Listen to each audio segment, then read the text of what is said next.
नमस्कार दोस्तों, मैं doctor Pooja and welcome you all to my channel. दोस्तों, आज की हमारी चर्चा है विटामिन डी के ऊपर। तो अगर वीडियो आपको समझ में आती है तो इसको ज़्यादा से ज़्यादा लोगों तक शेयर करें और चैनल को ज़रूर सब्सक्राइब करें। दोस्तों, विटामिन डी को हम सनशाइन विटामिन भी कहते हैं, तो इसका एक सही मात्रा में होना बहुत ज़रूरी होता है आपकी अच्छी सेहत के लिए। पर आपकी बॉडी में विटामिन डी का लेवल क्या होगा, ये कई बातों पर निर्भर करता है। नंबर 1, आपकी एज क्या है। नंबर 2, आप रहते कहाँ हैं, यानी आपको सनशाइन कितनी मिलती है। नंबर 3, आपका स्किन कलर क्या है, आप वाइट हैं या आप डार्क स्किन हैं। नंबर 4, कि कहीं आप किसी अदर मेडिकल कंडीशन से तो सफ़र नहीं कर रहे। तो इन सभी बातों पर डिपेंड करता है कि आपकी बॉडी में विटामिन डी का लेवल क्या होगा। तो आइए अब हम समझते हैं कि विटामिन डी क्या होता है।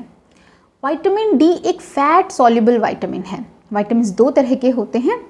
पहला, वाटर सॉल्युबल जो पानी में घुलनशील होते हैं, और दूसरे फैट सॉल्युबल जो फैट में घुलते हैं। तो विटामिन ए, डी, ई और के ये सभी फैट सॉल्युबल विटामिन्स होते हैं। तो अगर आपकी बॉडी में फैट एडिक्वेट अमाउंट में है तो ये आपकी बॉडी में अच्छी तरह से एब्जॉर्ब हो जाते हैं। विटामिन डी 2 फॉर्म्स में आते हैं। पहला, विटामिन D2 जिसको हम अर्गोकैल्सिफेरॉल कहते हैं, जो बेसिकली प्लांट फूड्स में पाया जाता है जैसे कि मशरूम। दूसरा, विटामिन D3 जिसको हम कोलकैल्सिफेरॉल कहते हैं। विटामिन D3 D2 के कंपैरिजन में डबल इफेक्टिव होता है, यानी कि विटामिन D3 ज़्यादा इफेक्टिव होता है विटामिन D2 के कंपैरिजन में। दोस्तों, sunshine is the best natural source for vitamin D3। India is a blessed country as sunshine here all year long. Even then, it is very unfortunate and shocking that 70 to 90% of Indians are vitamin D deficient. ये सही बात है, 70 से 90% Indians जो हैं वो vitamin D की deficiency से सफ़र करते हैं। सनशाइन बहुत ही अच्छा सोर्स है विटामिन D3 के लिए। जब सन की यूवी रेज जो हमारे स्किन पर पड़ती हैं तो स्किन के नीचे जो कोलेस्ट्रॉल होता है उसको वो विटामिन D3 में कन्वर्ट कर देती हैं। तो इस तरह हमें सन की यूवी रेस से विटामिन D3 मिलता है। तो दोस्तों, विटामिन डी का हमारी बॉडी में होना बहुत ज़रूरी होता है। अगर इसकी डेफिशिएंसी है तो आपको कुछ सिम्टम्स आएंगे, तो आप समझिए कि वो सिम्टम्स क्या होंगे। तो दोस्तों, सबसे पहला सिम्टम है कि क्या आपको बार बार इन्फेक्शंस हो रहे हैं। विटामिन डी आपकी बॉडी में आपके इम्यून सिस्टम को मजबूत बनाने में बहुत अहम रोल प्ले करता है। अगर विटामिन डी का अमाउंट एडिक्वेट अमाउंट है आपकी बॉडी में तो ये आपकी बॉडी को बैक्टीरिया, वायरस और अदर इन्फेक्शन से लड़ने के लिए आपकी बॉडी को सक्षम बनाता है। और अगर विटामिन डी का लेवल कम है आपकी बॉडी में तो आपको बार बार इन्फेक्शंस होते हैं, जैसे कि आपको रेस्पिरेटरी इन्फेक्शन होने के चांसेस बढ़ जाते हैं।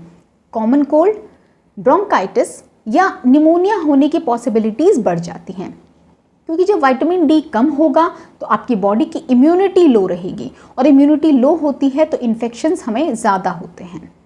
इसका दूसरा बहुत ही इम्पॉर्टेंट सिम्टम है थकान और कमज़ोरी रहना, टायर्डनेस। क्या आपको थकान और कमज़ोरी हमेशा बनी रहती है?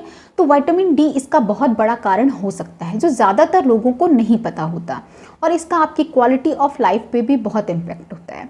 तो अगर आपको लो एनर्जी फील होता है और हमेशा थकान बनी रहती है तो आप अपने डॉक्टर से कंसल्ट करें और अपना विटामिन डी लेवल ज़रूर चेक करवाएं। इसका तीसरा सिम्टम है जॉइंट पेन और लोअर बैक पेन। तो विटामिन डी की डेफिशिएंसी से और कैल्शियम की डेफिशिएंसी से आपको लोअर बैक पेन और जॉइंट पेन होने के चांसेस बढ़ जाते हैं, क्योंकि विटामिन डी हमारी बॉडी में कैल्शियम एब्जॉर्प्शन में बहुत मदद करता है। तो विटामिन डी का लेवल अगर कम होगा तो आपको लोअर बैक पेन होने के चांसेस ज़्यादा रहेंगे।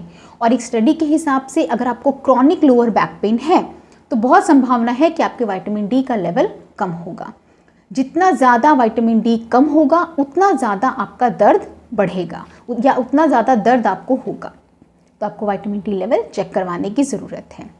और साथ ही साथ अगर आपको सीवियरली कैल्शियम और विटामिन डी की डेफिशिएंसी है तो ये आपको मस्कुलर क्रैम्प यानी कि ऐंठन, हाथों में और पाँव में ऐंठन होना, ये भी विटामिन डी की कमी का एक संकेत हो सकता है। तो अगर आपको इस तरह की सिम्टम्स दिख रहे हैं तो आपको अपना विटामिन डी लेवल चेक करवाना चाहिए और इसकी एक सही डोज लेनी चाहिए। इसके अलावा ये वुंड हीलिंग को डिले करता है। अगर विटामिन डी की कमी है आपकी बॉडी में तो किसी भी तरह का घाव अगर आपकी बॉडी में है तो उसकी हीलिंग समय से नहीं हो पाती क्योंकि विटामिन डी की कमी होती है। क्रॉनिक हेयर फॉल, अगर आपको लंबे समय से हेयर फॉल हो रहा है, बाल गिर रहे हैं आपके, तो ये इसका एक बहुत बड़ा कारण हो सकता है कि आपकी बॉडी में विटामिन डी की कमी हो। तो वहाँ पर आपको विटामिन डी लेवल चेक करवाने की ज़रूरत है। तो दोस्तों, अगर आपको विटामिन डी की डेफिशिएंसी है तो ये आपके लिए क्या रिस्क खड़ा करता है? नंबर 1, ये आपके लिए फ्रैक्चर का रिस्क खड़ा करता है। नंबर 2, ये फ्रैक्चर की हीलिंग को डिले कर देता है। यानी अगर आपको फ्रैक्चर हो गया है तो ये उसकी हीलिंग को समय से नहीं होने देता, जल्दी नहीं होने देता। इसकी कमी की वजह से हीलिंग डिले हो जाती है। नंबर 3, ये हार्ट डिजीज़ का रिस्क खड़ा करता है। नंबर 4, मल्टीपल स्क्लेरोसिस का रिस्क खड़ा करता है और ये कई तरह के कैंसर का भी रिस्क खड़ा करता है।